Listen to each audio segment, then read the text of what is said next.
yung karne guys, hindi ko na nabidyohan kung paano ko ginisa.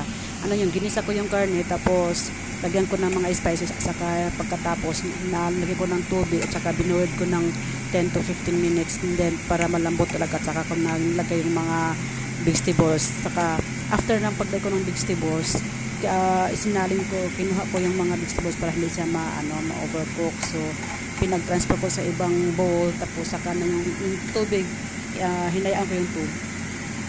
Gitanggal, kuha na ko siya. Kuha na ko siya para di siya malata. So pinanin na.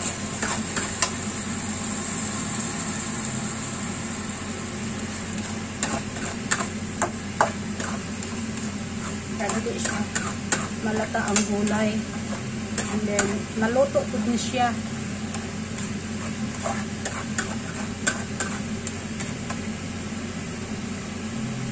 Slow fire na lang para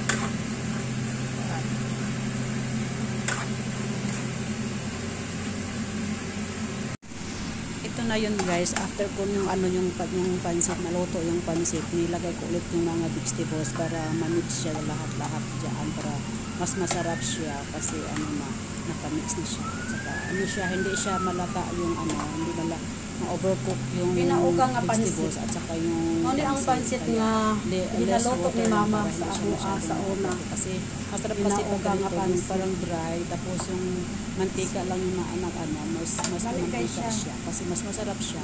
At saka hindi siya sobrang malambot lahat. Yung gulay niya medyo crispy. Lugangan lang siya katong mantika sa baboy. Saka yung mantika sa baboy nga akong tapos kaya yung mantika, last ko nilagay yung mantika. Yung galing sa sa karne na taba ng karne para mas mamantika siya, at mas siya.